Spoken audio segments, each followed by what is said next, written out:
The Vietnam War from the American perspective. From the American perspective, the Vietnam War was one of the most divisive and consequential conflicts of the 20th century. Fought from the late 1950s through 1975, with major U.S. combat involvement between 1965 and 1973, it tested the limits of American power, strained domestic politics and society, and reshaped how the United States thought about war, foreign policy, and its own national identity. Unlike World War II, which Americans often remembered as a good war, Vietnam came to symbolize quagmire, overreach, and the cost of fighting a protracted conflict in a distant land for contested objectives. Origins, Cold War, containment, and early U.S. involvement. From Washington's point of view, the origins of the Vietnam War lay in the broader Cold War struggle with the Soviet Union and China. After World War II, Vietnamese nationalists under Ho Chi Minh fought French colonial forces in the First Indochina War. When the French were defeated at Dien Bien Phu in 1954, the Geneva Accords temporarily divided Vietnam at the 17th parallel, a communist North under Ho and a non-communist South backed by the West. U.S. policymakers viewed this not primarily as an anti-colonial struggle, but as part of a global contest between communism and the free world. The domino theory held that if one country in Southeast Asia fell to communism, others might follow, threatening U.S. interests and allies. Thus, the United States supported the government of South Vietnam, first under Ngo Dinh Diem, providing financial aid, advisors, and training for the Army of the Republic of Vietnam, ARVN.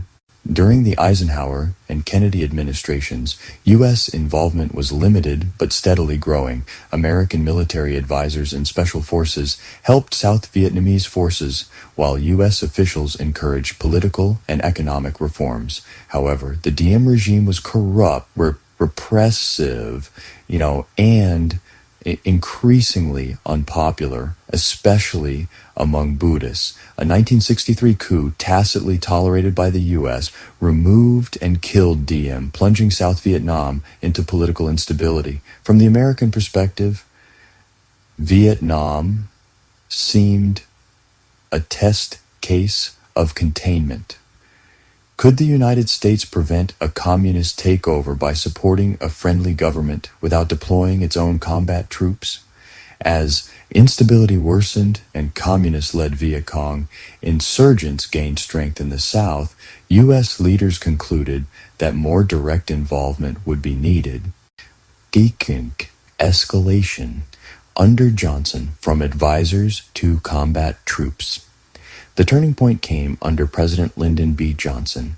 In August 1964, the Gulf of Tonkin incident, reports of attacks on U.S. naval vessels, led Congress to pass the Gulf of Tonkin Resolution, granting the president broad authority to use military force in Southeast Asia. Although later evidence raised questions about the details of the incident, at the time, it provided the legal and political basis for escalation. In 1965, Johnson ordered the sustained bombing of North Vietnam, Operation Rolling Thunder, and began sending large numbers of ground combat troops to South Vietnam. What had been a limited advisory mission became a full-scale war. By the late 1960s, over 500,000 U.S. troops were deployed in Vietnam. From the American military perspective, strategy centered on attrition, using superior firepower and mobility to inflict heavy casualties on enemy forces, measured through body counts and search and destroy missions. From Washington's strategic viewpoint, the aim was not necessarily to conquer North Vietnam, but to prevent the collapse of the South and convince Hanoi it could not win, thereby forcing a negotiated settlement. By 3rd, the war on the ground U.S. troops experience. For American soldiers, Marines, airmen, and sailors, Vietnam was a grueling, often bewildering conflict. Much of the fighting in the South consisted of patrols, ambushes, and battles in jungles, rice paddies, and villages. The enemy Viking guerrillas and North Vietnamese army units used hit-and-run tactics, tunnels, and local support to offset U.S. technological advantage. The war saw heavy use of helicopters for air mobility, allowing quick insertion and extraction of troops. Air power, including B-52 bombers, provided devastating fire support. Chemical defoliants like Agent Orange were used to strip jungle cover, with long-term health consequences for both Vietnamese civilians and U.S. veterans. From the American vantage point, the enemy was elusive and the distinction between combatants and civilians often blurred. This contributed to frustration, fear, and sometimes moral breakdown, as seen in atrocities like the My Lai massacre.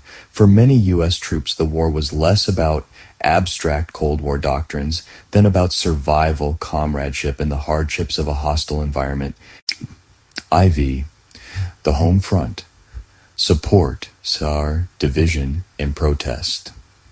At home, American public opinion initially supported the war, trusting official assurances that progress was being made and that Vietnam was a necessary stand against communism.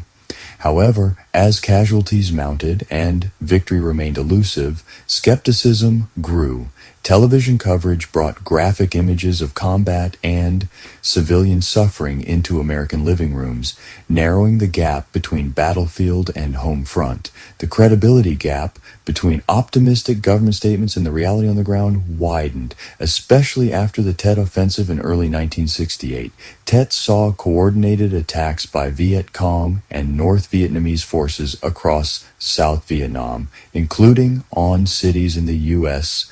Embassy compound in Saigon.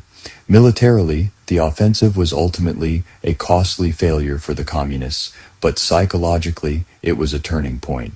It shattered the perception that the enemy was near defeat and intensified doubts about U.S. strategy.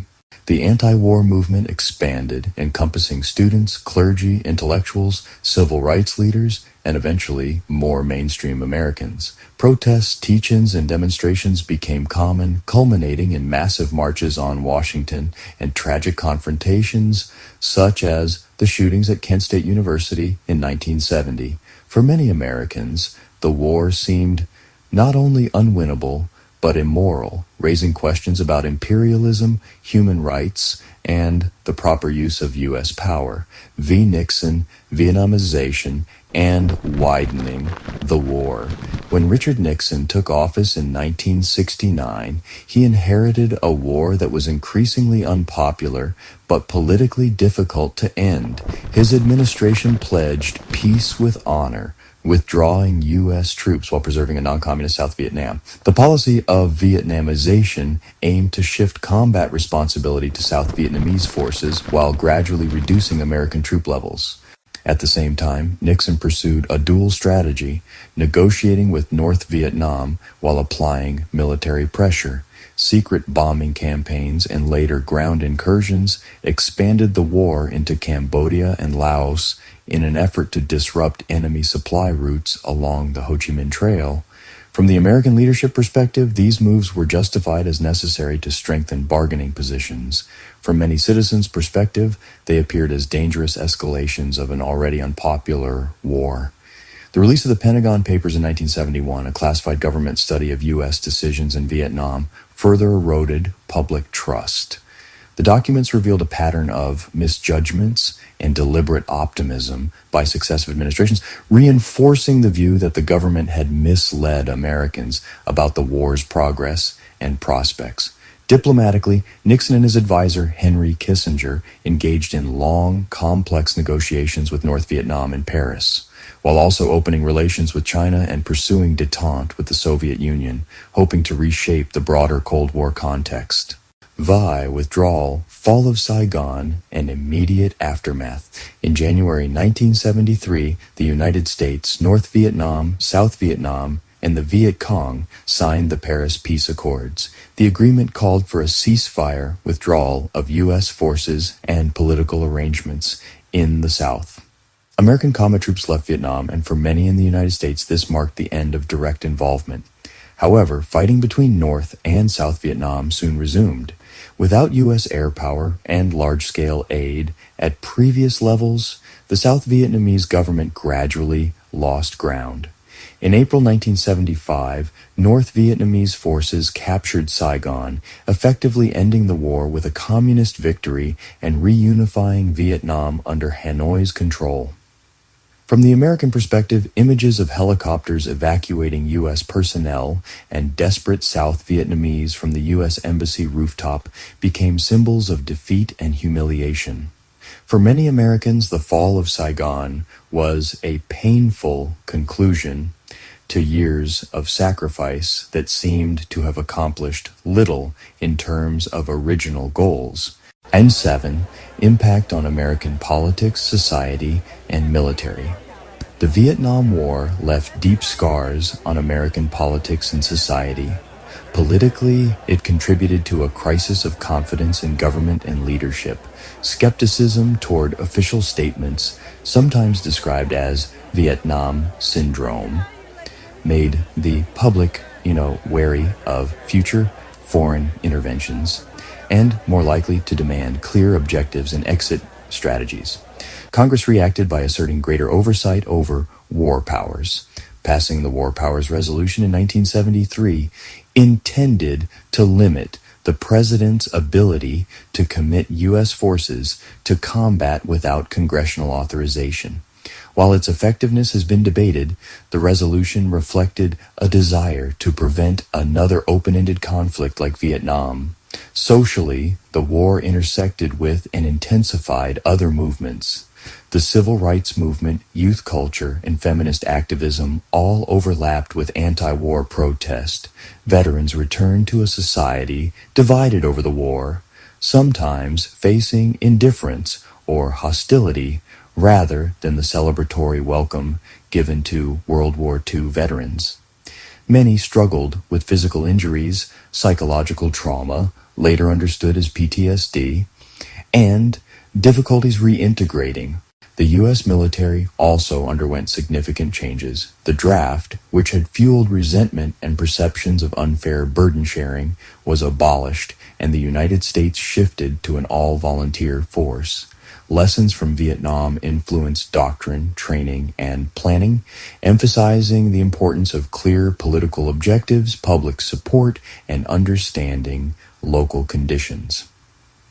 8. Retrospective American perspectives and lessons. In the decades since the war, American views of Vietnam have evolved. Historians, policymakers, veterans, and citizens have debated key questions. Was intervention a tragic but understandable mistake given Cold War fears?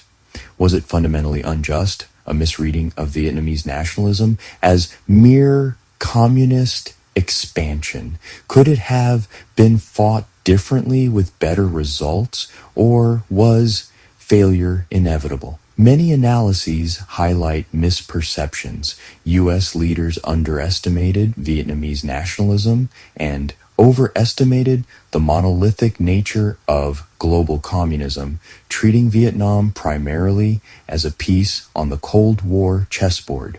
Others emphasize intelligence failures, bureaucratic inertia, and domestic politics. The war also exposed the limits of technological superiority and the difficulty of winning hearts and minds in a complex civil and regional conflict. For Americans, Vietnam became a cautionary tale about overconfidence, mission creep, and the need to align means with realistic ends. It also influenced later decisions, from reluctance to intervene in some crises to carefully frame justifications in others, as leaders sought to avoid another Vietnam. 9. Conclusion. From the American perspective, the Vietnam War was a watershed, a conflict that tested national ideals, exposed flaws in decision-making, and profoundly affected domestic, society, and foreign policy. It began as an effort to contain communism and uphold credibility, escalated into a massive military commitment, and ended in a withdrawal and defeat that forced a painful re-examination of U.S. power and purpose.